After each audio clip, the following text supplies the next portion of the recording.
Ketika Rasulullah ditanya tentang nusrah, nusrah itu orang yang kesurupan atau orang yang kena sihir atau teluh diobati dengan sihir yang semisal.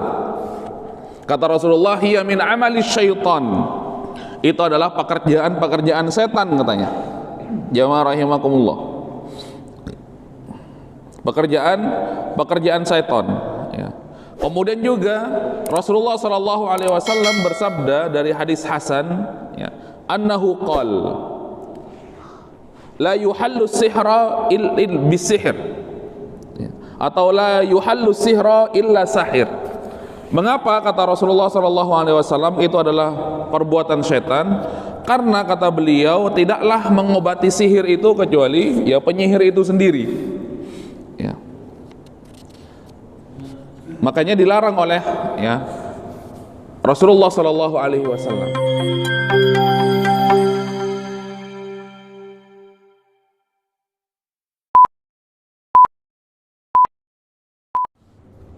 Bismillahirrahmanirrahim. Assalamualaikum warahmatullahi wabarakatuh. Innal hamdalillah nahmaduhu wa nasta'inuhu wa nastaghfiruh wa nastahdihi wa na'udzu bihi min shururi anfusina wa min sayyiati a'malina. May yahdihillahu fahuwal muhtad wa may yudlil falan tajida lahu waliyyan mursyida. Asyhadu an la ilaha illallah wa asyhadu anna Muhammadan abduhu wa rasuluh la nabiyya wa la rasula ba'dah. Qala Allah ta'ala fil Qur'anil Karim, a'udzu billahi minasy syaithanir rajim. Bismillahirrahmanirrahim. Ya ayuhan nasu taqu rabbakumul ladzi khalaqakum min nafsin wahidah wa khalaqa minha zawjaha wa batha minhuma rijalan katsiran wa nisaa'a wattaqullaha alladzi tasaaluna bihi wal arham innallaha kana 'alaikum raqiba. Rabbi shrah li sadri wa yassir li amri wahlul 'uqdatam min lisani yafqahu qawli. Radina billahi rabba wa bil islami dina wa bi Muhammadin sallallahu alaihi wasallam nabiyya wa rasula. Rabbana zidna ilma warzuqna fahma. Alhamdulillah, jamaah Masjid Darussalam rahimakumullah, kita bersyukur kepada Allah Subhanahu wa taala ditetapkan dalam keimanan kepada Allah, diberikan keistiqomahan dalam rangka ketaatan kepada Allah Subhanahu wa taala. Imam Ibnu Taimiyah menjelaskan dalam sebuah perkataannya, akbarul karamah luzumul istiqamah. Ternyata ada pandangan lain tentang sebuah keistiqomahan, yaitu dianggap sebagai sebesar-besar karamah.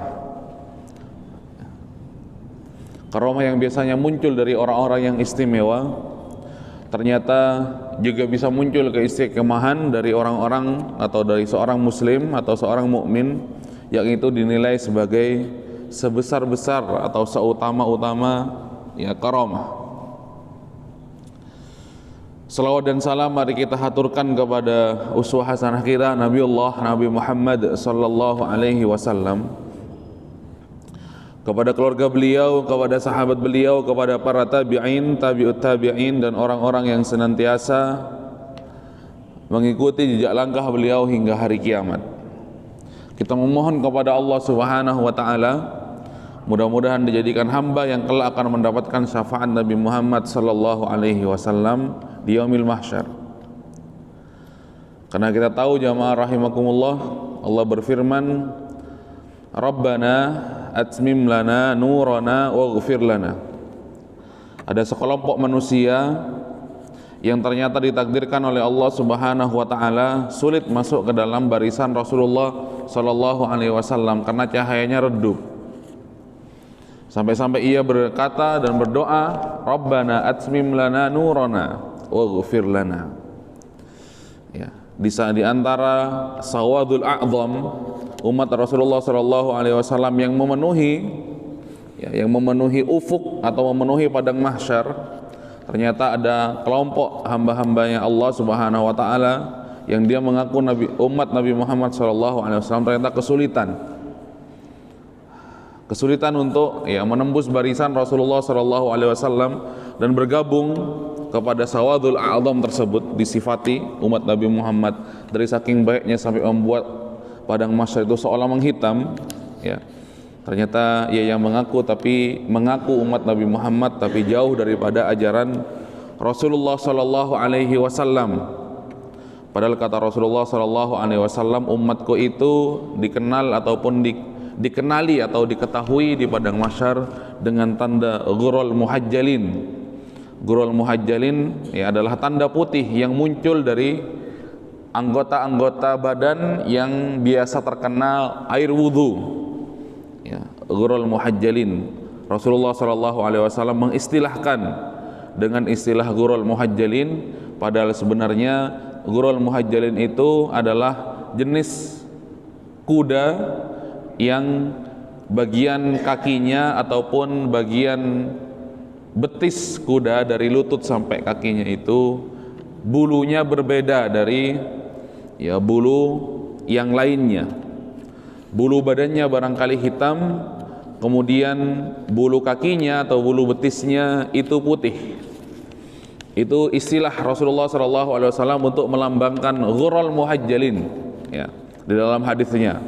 Mereka yang putih bekas air wudunya, yang bersinar kata Rasulullah SAW, sampai-sampai para ulama atau para fuqaha ahli fikih mensunnahkan, bahkan menyuruh seandainya bisa untuk memanjangkan wudu atau memanjangkan anggota wudu yang biasanya dibasuh dari ujung tangan ataupun ujung jari sampai siku, silahkan dipanjangkan sampai lebih dari biasanya.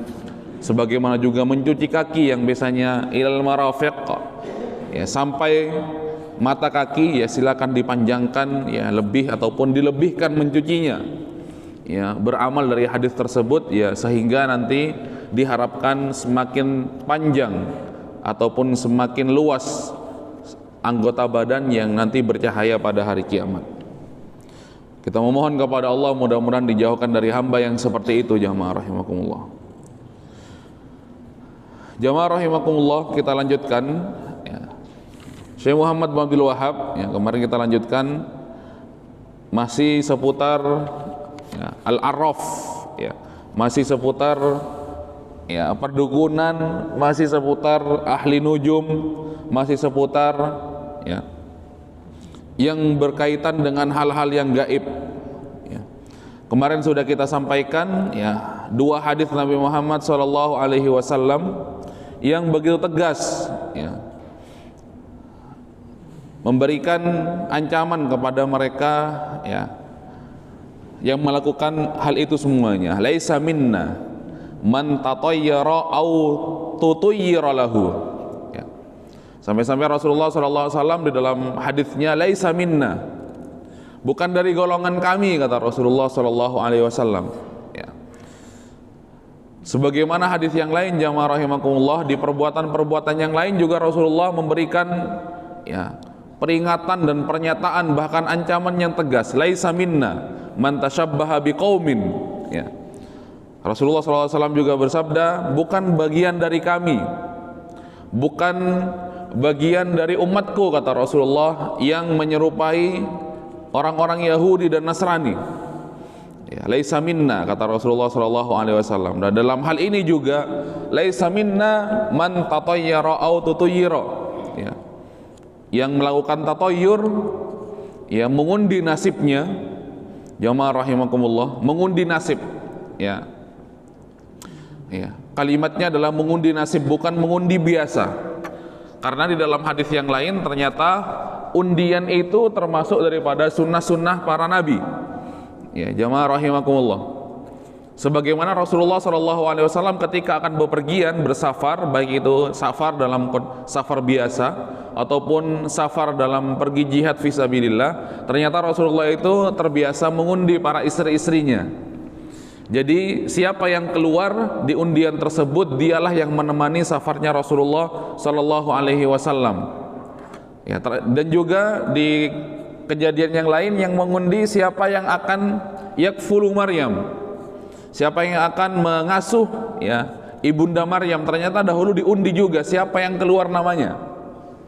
Termasuk juga ya Nabi Yunus, ketika Nabi Yunus ya pergi daripada umatnya, pergi daripada kaumnya, jamaah rahimakumullah, ya dari kampung yang bernama Ninawa ya. Jadi kampungnya Nabi Yunus itu namanya Ninawa. Umatnya sudah diberikan peringatan oleh Nabi Yunus, ternyata ya Nabi Yunus pergi meninggalkan umatnya, kemudian ditegur oleh Allah Subhanahu wa taala dengan kejadian Hud. Kata Allah Subhanahu wa taala dalam Al-Qur'an, beliau ditelan oleh Hud sebagai peringatan ya, yang diistilahkan oleh Al-Qur'an peringatan kepada para nabi itu istilahnya namanya itab.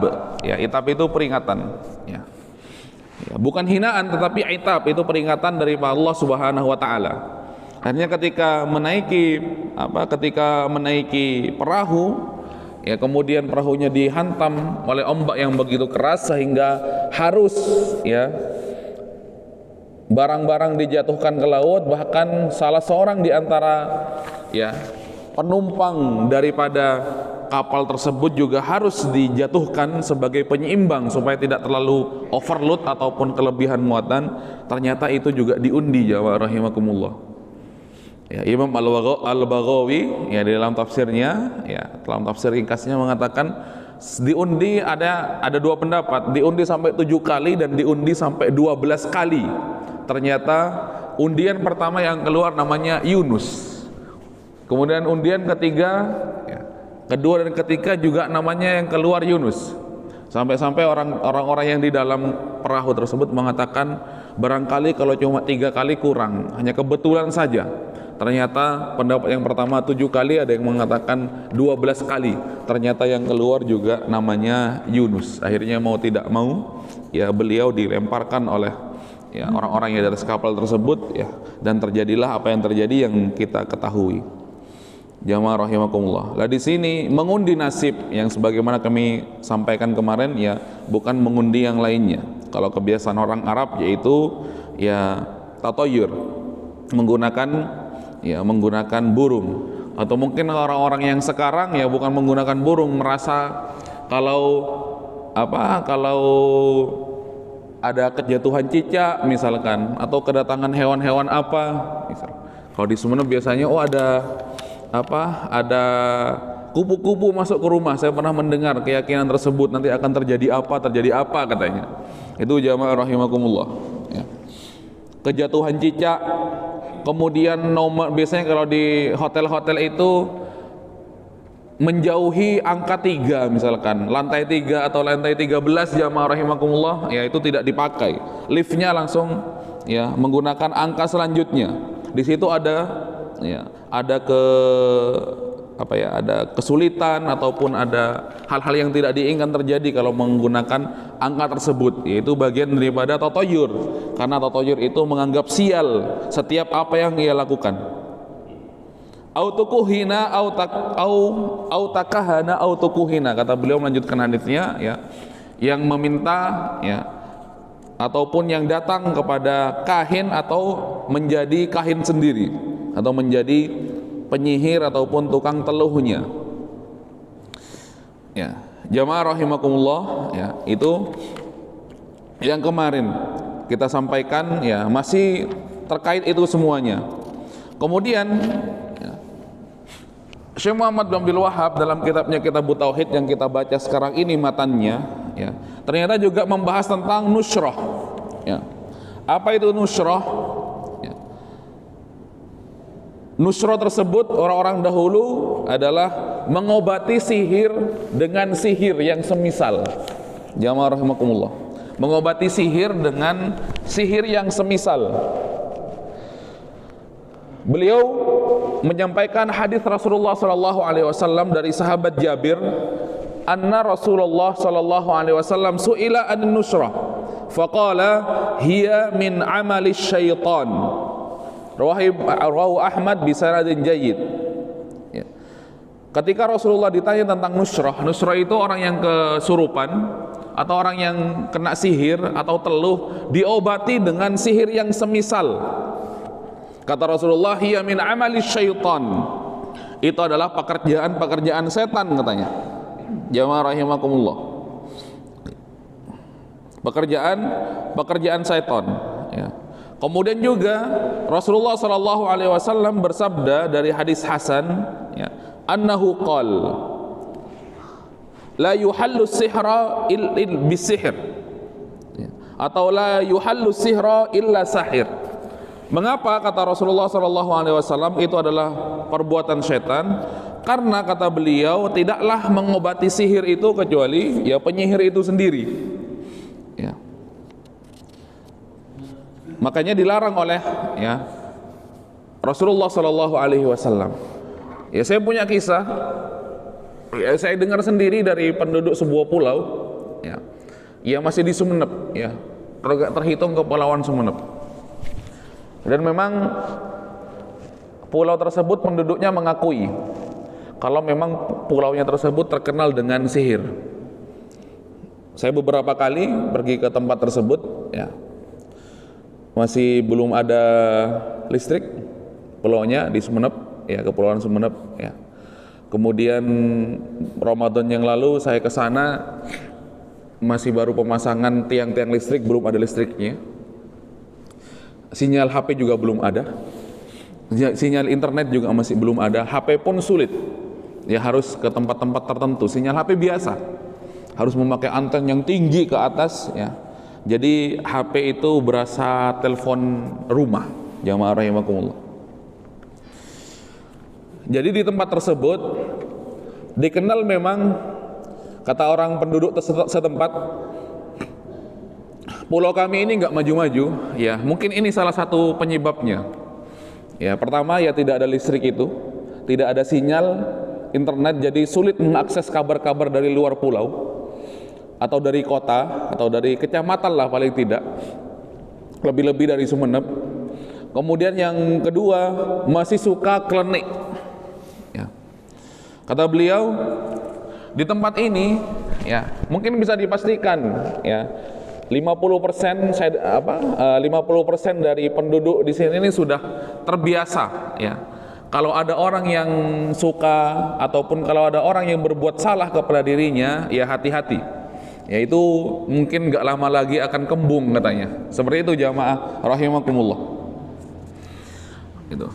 Dan bahkan kalau orang itu terindikasi dia memiliki ilmu sihir di tempat tersebut, kalau mengambil buah ataupun kelapa, karena di sana banyak kelapa, itu dibiarkan daripada ribut kemudian akhirnya dia ya diguna-guna atau diusilin. Kemudian jamaah rahimakumullah, kemudian pengakuan si penduduk setempat tersebut, saya tanya, loh kok bisa seperti itu? Nggak ada yang ya bisa menyembuhkan atau apa gitu. Kata beliau ternyata, jadi kebiasaan orang-orang yang punya sihir tersebut itu sudah mempunyai spesifikasi seperti layaknya HP. Kalau HP itu rusak, itu ada tukang servisnya. Tapi di tempat tersebut juga, kalau sihir A misalkan kena kepada seseorang, kemudian dia akan diarahkan kepada orang yang bisa menyembuhkan sihir A tersebut. Sudah ada ini tukang sihirnya, ini juga tukang sihir yang lain yang bisa menyembuhkan, ya, A tersebut, dan dia tidak bisa menyembuhkan penyakit yang lain. Kalau ada penyakit B atau sihir jenis B, maka akan diantarkan kepada penyihir jenis B. Jamaah rahimakumullah. Itu pengakuan ya orang yang di tempat tersebut, ya.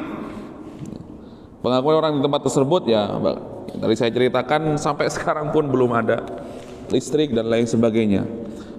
Makanya kata Rasulullah SAW selaras dengan apa yang disampaikan oleh Rasulullah SAW dari Hasan, dari hadis Hasan yang tadi yang saya sampaikan, ya. la yuhallus sihra illa sahir. Ya, benar berarti apa yang dikatakan Rasulullah sallallahu alaihi wasallam, tidaklah mengobati sihir kecuali penyihir itu sendiri. Ya. Makanya sampai dilarang, ya.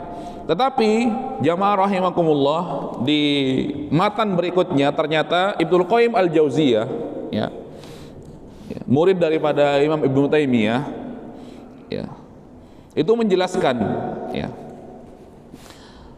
ada dua ternyata, ya, hukum ataupun menyembuhkan sihir dengan sihir itu terbagi menjadi dua, ya. Menyembuhkan sihir dengan sihir yang semisal, ternyata kata beliau yang dilarang itu adalah yang demikian, menyembuhkan sihir yang semisal dengan sihir yang semisal, itu yang pertama, itu yang dilarang. Sedangkan kata beliau yang kedua, jenis yang kedua, an-nusrah biruqyah wa ta'awudzat wal adwiyah bid-da'awat al-mubahah fa hadza jaiz, ya. Ternyata jamaah rahimakumullah, menyembuhkan ataupun mengobati sihir dengan ruqyah atau membaca, ya, ayat-ayat perlindungan atau menggunakan obat dan doa-doa tertentu yang diajarkan oleh Rasulullah itu mubah, ya. Sebagaimana juga kisahnya, ya, Abu Bakar As-Siddiq, ya, ini yang disampaikan oleh Syekh Safiur Rahman Al-Mubarakfuri dalam kitab Sirah Nabawiyah jamaah rahimahullah disebutkan, ternyata juga Rasulullah pernah mengobati, ya, Abu Bakar As-Siddiq yang kakinya dipatu oleh ular, diusap oleh Rasulullah, kemudian dibacakan, ya, dibacakan oleh Rasulullah SAW, ya, doa-doa ataupun ayat-ayat perlindungan seperti, ya, qul a'udzu birabbil falaq dan lain sebagainya, dibacakan Al-Fatihah oleh Rasulullah SAW, kemudian diusap, lantas beliau menjadi sembuh. Ketika peristiwa hijrah di mana Abu Bakar As-Siddiq, ya, pada saat itu, ya, menutup lubang yang ada di dalam gua tersebut, ya, di persembunyian Rasulullah SAW ketika hijrah, ternyata yang ditutup tersebut adalah lubang ular, ya. Dikiranya itu adalah lubang yang bisa orang lain mengintip dari luar gua, ternyata itu adalah lubang ular, ditutup oleh Abu Bakar As-Siddiq menggunakan kakinya atau menggunakan telapak kakinya. Itu jamaah rahimakumullah. Kemudian sampai-sampai di dalam gua di mana Rasulullah kita ketahui bersembunyi ketika peristiwa hijrah itu, ya, dari saking takutnya sampai Abu Bakar itu berkeringat, ya. Kemudian sampai-sampai, ya, ditambah lagi dengan keringat yang dia sudah dipatuk oleh ular, kemudian keringatnya jatuh ke wajah Rasulullah, yang mana pada saat itu wajah Rasulullah sedang tertidur, ya, di pangkuan sahabat Abu Bakar As-Siddiq jamaah rahimakumullah. Setelah itu Rasulullah terbangun, mabika, bertanya kepada sahabat Abu Bakar As-Siddiq, ada apa wahai Abu Bakar, kenapa kok sampai berkeringat dingin, bahkan wajahnya sudah pucat, hampir menghitam, kata Rasulullah SAW, ya. Kemudian Abu Bakar As-Siddiq mengatakan, saya dipatuk oleh ular wahai Rasulullah SAW, ya. Ada riwayat lain yang menjelaskan bahwasanya Rasulullah mengatakan itu sebenarnya adalah ular yang diberikan ilham oleh Allah Subhanahu wa taala, bahwasanya ular tersebut ingin melihat wajah Rasulullah SAW. Kemudian Allah Subhanahu wa taala berfirman, ya, yang berbunyi la tahzan innallaha ma'ana, jangan bersedih wahai Abu Bakar As-Siddiq, ya, Allah bersama kami, ya. Kemudian ada kalimat yang disampaikan oleh Abu Bakar As-Siddiq di dalam gua tersebut, saya sebenarnya tidak sedih dan tidak takut wahai Rasulullah. Untuk saya pribadi, yang saya takutkan itu adalah saya takut orang-orang kafir Quraisy yang mengejar-ngejar kita ini menemukan kita di gua ini. Saya nggak apa-apa celaka, saya nggak apa-apa celaka, yang penting Rasulullah tidak celaka, ya. Itu yang diinginkan oleh Abu Bakar As-Siddiq, oleh para sahabat-sahabat Nabi Muhammad SAW. Ya, dirinya nggak apa-apa terluka, dirinya nggak apa-apa celaka, asalkan nabinya jangan. Ya, jamaah rahimakumullah, sampai segitunya. Yang mungkin iman ataupun kekuatan tauhid ini tidak dimiliki oleh orang-orang yang hidup pada zaman atau kita-kita yang hidup di akhir zaman ini, jamaah rahimakumullah. Kalau para sahabat seperti itu, ya. Sebagaimana juga ketika Rasulullah terpojok pada perang Uhud, jamaah rahimakumullah, sampai jatuh ke dalam jurang, itu, karena memang sudah posisi terpojok, bahkan Rasulullah terluka, jamaah rahimakumullah, akhirnya para sahabat menjadikan badannya sebagai tameng supaya Rasulullah tidak terluka, ya. Makanya banyak sahabat-sahabat Nabi Muhammad SAW yang menjadikan badannya itu tameng, ya, terluka, kemudian tertusuk tombak, ya, ataupun tertancap panah, ya. Jadi seperti itu, nggak apa-apa diriku celaka, yang penting Rasulullah SAW selamat, ya. Ya. Nah, dalam kondisi di dalam gua tersebut, kita kembali kepada kisah tersebut, ternyata juga Rasulullah membacakan doa, ya, kepada, ya, sakitnya ataupun yang diderita oleh Abu Bakar As-Siddiq, akhirnya disembuhkan oleh Allah Subhanahu wa taala. Dan juga kisah yang sama diriwayatkan juga bahwasanya Rasulullah SAW pernah membacakan, ya, kepada mata sahabat Ali bin Abi Thalib yang saat itu sakit, mengalami sakit mata, kemudian diusap oleh Rasulullah SAW dengan izin Allah Subhanahu wa taala disembuhkan, ya, disembuhkan oleh Allah Subhanahu wa taala perantara ruqyah, ya, dari Nabi Muhammad SAW. Meskipun jamaah rahimakumullah, ya, ada perbedaan pendapat juga yang berasal dari hadis Rasulullah SAW. Ada seorang perempuan yang datang kepada Rasulullah SAW, itu pingin diobati oleh Rasulullah, karena kalau kambuh katanya penyakitnya itu, kalau kambuh penyakit yang diderita semacam ayan ataupun semacam kesurupan, perempuan tersebut bisa meronta-ronta bahkan sampai terbuka auratnya. Kemudian Rasulullah SAW, ya, mengatakan untuk disuruh bersabar, begitu, untuk disuruh bersabar perihal tentang ruqyah. Kemudian juga hadis Rasulullah SAW yang menjelaskan bahwasanya umatku nanti akan ada beberapa ribu dari umatku masuk surga tanpa hisab, ya, di penjelasan pertama di awal, ya, di awal-awal kitab tauhid pernah dijelaskan atau pernah kami bawakan, jamaah rahimakumullah. Salah satu daripada sifat dan ciri-ciri orang-orang yang akan masuk surga tanpa hisab itu, di antara umatku yang akan mendapatkan syafaat Rasulullah SAW, itu ternyata adalah orang yang tidak pernah meminta untuk diruqyah. Itu jamaah rahimakumullah. Ini polemik yang terjadi di antara para ulama ketika menghadapi ataupun ketika mendapati hadis tersebut, ya. Akhirnya para ulama terbagi menjadi dua, ya. Yang pertama mengatakan bahwasanya ruqyah yang dimaksud oleh Rasulullah SAW yang tidak boleh, yang menghalangi umat Nabi Muhammad itu nanti mendapatkan syafaat berupa masuk surga tanpa hisab, itu adalah ruqyah syirkiyah, kata para ulama, ya, dijelaskan menghadapi hadis ataupun menanggapi hadis tersebut adalah ruqyah syirkiyah, begitu. Kalau itu clear, gitu. Tetapi ulama yang lain itu murni, ya, ketika membahas tentang ruqyah ini adalah, ya, ruqyah yang sebagaimana kita dapati di kalangan kaum muslimin sekarang, ya, ruqyah yang biasa dibacakan ayat dan lain sebagainya. Itu yang pendapat yang kedua, nah, itu yang mengatakan, ya, bukan harus ruqyah syirkiyah atau ruqyah mengandung kesyirikan. Mengapa kata ulama yang kedua kok ternyata tidak harus ruqyah syirkiyah? Ya, kalau ruqyah syirkiyah itu sudah jelas jamaah rahimakumullah, ya, sudah jelas itu akan menghalangi, bahkan itu dosa, ya. Jadi tidak bisa dimaknai bahwasanya yang dilarang oleh Rasulullah itu adalah ruqyah syirkiyah, tapi, ya, ruqyah kata Rasulullah SAW itu polemik di antara para ulama, khilaf di antara para ulama, ya, menghadapi ataupun menanggapi hadis tersebut tentang ruqyah, ya. Kemudian jamaah rahimakumullah, ya, setelah Syekh Muhammad bin Abdul Wahhab, ya, menjelaskan, ya, tentang tatoyur kemudian sihir, juga tidak lupa Syekh Muhammad bin Abdul Wahhab, ya, dalam kitab Tauhid ini juga menyampaikan, ya, tentang tanjim, ya.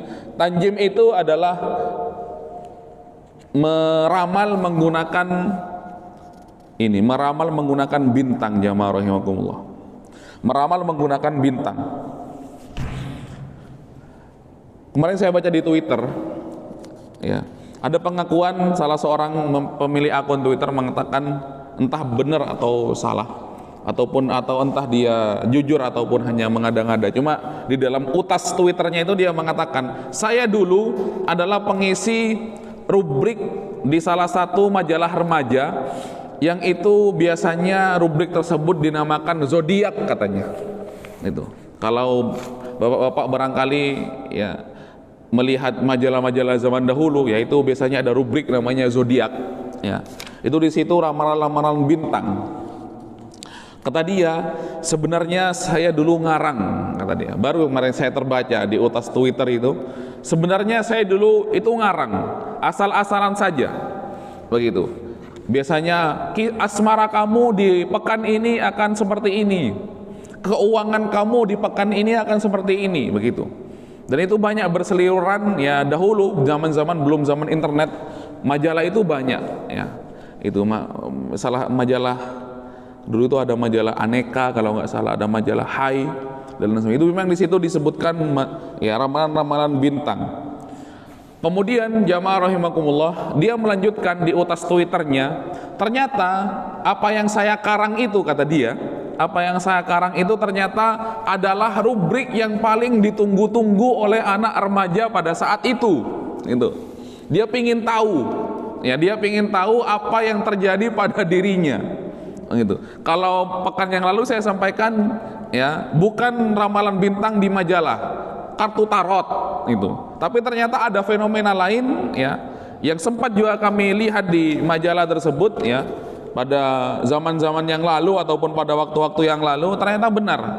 Sampai-sampai dia tertawa. Oh, ternyata rubrik itu adalah rubrik yang paling ditunggu-tunggu oleh remaja ataupun anak-anak ya separuh baya setiap bulannya di majalah tersebut. Padahal saya ngarang, kata penulis ataupun pengakuan daripada pemilik akun Twitter di utasnya. Itu jamaah rahimakumullah, menjadi aneh. Ya. Makanya Rasulullah SAW dalam riwayat Bukhari, khalaqallahu hadhihi nujum li thalath.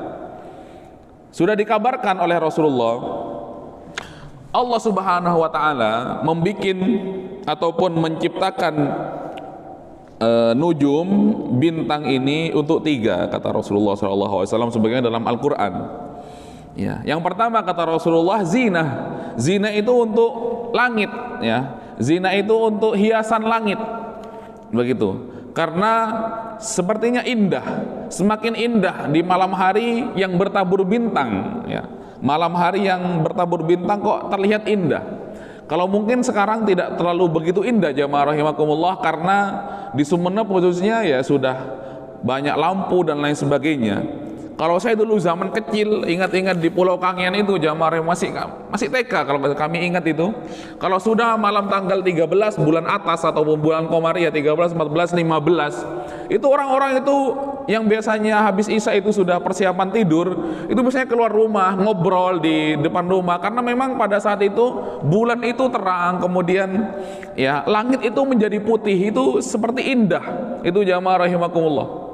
Putih langitnya, makanya sampai-sampai Rasulullah SAW ya mengajarkan doa tentang melihat bulan yang begitu indah. Rabbi wa rabbukallah, kata Rasulullah SAW dalam doa yang ditulis oleh Syekh Waqaf Al-Qahtani dalam kitab Hisnul Muslimnya. Wahai bulan, wahai yang menghiasi, wahai bintang-bintang yang menghiasi langit, Tuhanmu dan Tuhanku juga Allah, kata Rasulullah SAW. Begitu indahnya. Kalau di itu yang kami ingat dahulu ketika di Pulau Kangean itu seperti itu ya, sampai putih menjadi terang, begitu anak-anak kecil keluar rumah itu jamaah rahimakumullah ya, sampai-sampai Rasulullah SAW juga sampai mensunnahkan untuk puasa Ayyamul Bid. Makanya dikatakan puasa Ayyamul Bid itu adalah puasa putih ya. Bid itu kan artinya putih, ayyam itu adalah hari-hari putih. Maksudnya adalah di mana malam pada saat itu menjadi bercahaya dan putih yang sebelumnya menjadi gelap karena tidak ada cahaya ya, ataupun sinarnya ya, menerangi di malam hari ya. Makanya di awal ya benda-benda langit itu diciptakan oleh Allah Subhanahu wa taala untuk zinah lis sama, untuk hiasan langit jamaah rahimakumullah ya. Kok begitu indah terlihat malam hari dihiasi rembulan, kemudian bintang-bintang yang muncul itu. Sampai-sampai ya langit itu diibaratkan, yang penuh bintang itu diibaratkan wajah yang penuh dengan jerawat, ya, wajah yang tanpa jerawat katanya, bercandanya seperti itu, sebagaimana langit tanpa bintang. Kemudian yang kedua kata Rasulullah SAW, wa alamatun yuhtada biha, ternyata sebagai tanda ataupun rasi bintang yang dijadikan yuhtada biha, ya, macam-macam, sebagai penanda arah begitu, sebagai perhitungan falak dan lain sebagainya. Jamaah rahimakumullah, ya. Kemudian yang ketiga kata Rasulullah SAW dalam sabdanya, warujuman lisyayatin, ternyata yang ketiga adalah sebagai pelempar, alat pelempar ya untuk para setan-setan. Jamaah rahimakumullah. Lah ini tiga-tiganya kegunaan yang sudah dijelaskan oleh Rasulullah itu kadang tidak dipahami oleh kaum muslimin dengan baik, ya. Sudah dibilang pertama untuk hiasan, kemudian untuk rasi bintang untuk supaya melihat arah ya di malam hari, kemudian rujuman lisyayatin itu malah disalahgunakan menjadikan ramalan. Jamaah rahimakumullah. Kadang ya masyarakat kita ini mau tidak mau, jamaah rahimakumullah, serba aneh. Jamaah rahimakumullah, ya. Kalau jamaah rahimakumullah buka Facebook jamaah rahimakumullah, kemudian lihat di marketplace, ya. Biasanya di situ ada yang jual jimat, ya. Ada yang jual jimat berupa keris, kemudian berupa minyak begitu. Ada merah delima dan lain sebagainya. Itu jamaah rahimakumullah, lihat cara jualannya, ya. Kalau kita mau mikir sedikit, itu mau memperhatikan sedikit, lucu. Ya, dijual ya keris sebagai jimat penglaris, begitu, dijual seperti itu, captionnya seperti itu, ya. Bisa ini itu, bisa melariskan dagangan, bisa mendatangkan uang, bisa ya memperbanyak ya fulus dan lain sebagainya, begitu. Kemudian sekilas itu biasa saja, tapi kita coba lihat, kalau barang itu bisa melariskan dagangan dan lain sebagainya gitu, lah kenapa barang itu kamu jual, jamaah rahimakumullah, dan nggak ada yang beli, ya. Barangnya sendiri aja tidak mampu melakukan ataupun melariskan untuk dia dijual, kok bisa melariskan yang lain, jamaah rahimakumullah, begitu. Dan harganya tidak sedikit dan tidak murah, jamaah. Ternyata harganya itu ya mahal, jamaah rahimakumullah, begitu. Dan selalu ada ini jimat dan lain sebagainya. Padahal kalau kita mau merujuk kepada sabdanya Rasulullah ketika melihat, ataupun Salman Al-Farisi ketika melihat anak kecil kemudian dikalungkan jimat dan lain sebagainya dengan alasan tertentu, kata Rasulullah SAW, inzaha, lepas itu jimatnya, fa innaha la yaziduka illa wahnan, karena jimat tersebut tidak akan menambah dirimu kecuali kamu akan semakin lemah, ya. Man ta'allaqa bi syai'in wukila ilaihi, ya. Barang siapa yang menggantungkan sesuatu di tubuhnya, maka nasib dan takdirnya diserahkan kepada ya jimat tersebut. Gak usah minta kepada Allah, katanya, minta saja kepada jimat yang kamu yakini itu. Makanya ya serba aneh, jamaah rahimakumullah, ya. Dan ternyata apa yang terjadi di zamannya Syekh Muhammad bin Abdul Wahab terjadi pada zaman kita sekarang ini, ya mau nggak mau, ya, terjadi di zaman sekarang ini. Makanya munculnya kitab tauhid, ya, yang sebenarnya kitab tauhid ini tipis, jamaah rahimakumullah, hanya beberapa lembar saja, dan itu kecil.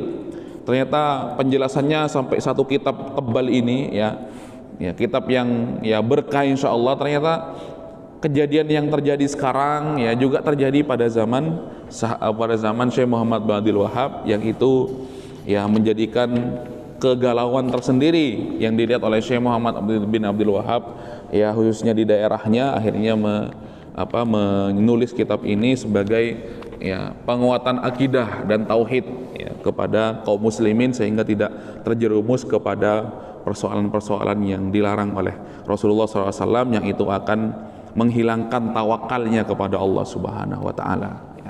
Jamaah rahimakumullah, mohon maaf apabila ada salah dan khilaf.